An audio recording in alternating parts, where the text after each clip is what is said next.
বারাসাত ১২ নম্বর রেলগেটের কাছে দোকানে আগুন। বেশ কয়েকটি দোকান পুড়ে গেছে। দমকলের ৩টে ইঞ্জিন আগুন নিয়ন্ত্রণে এনেছে। রেল লাইনের ধারে এইভাবে দোকান বসানো নিয়ে দীর্ঘদিন আপত্তি জানিয়েছে প্রশাসনের আধিকারিকেরা। যদিও স্থানীয় দোকানদারদের দাবি, তারা দীর্ঘদিন ধরেই এই রেল লাইনের পাশে দোকান বসিয়েছেন। আজ সকাল ১০টার সময় এলাকার বাসিন্দারা সাংবাদিকদের মুখোমুখি হয়ে কী বললেন এই আগুনের ঘটনায় আমরা শুনে নেব।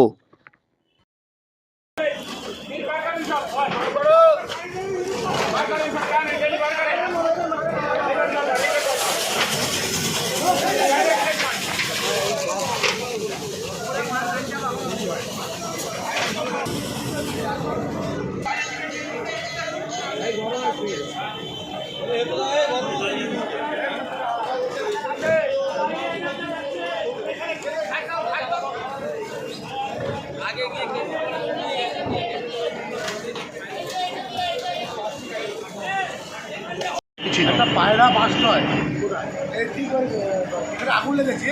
তার থেকে প্রায় 10-20 ফুট আগে রেল লাইনের ওখানে পায়রা বাস নয়।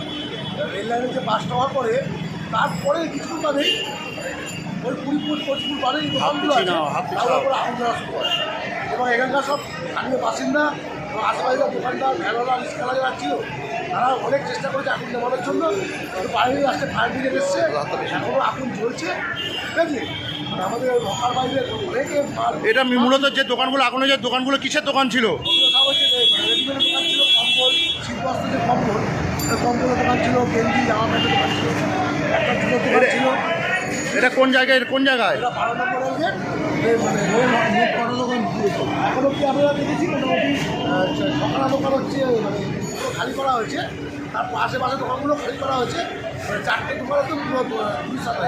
দিদি, দমকলে কটা ইঞ্জিন এসছে? দমকলের নিচে একটা ইঞ্জিন চলছে, উপরে একটা ইঞ্জিন চলছে। আপনার নাম? বাপ্পা দাস। কটা দোকান খুলছে?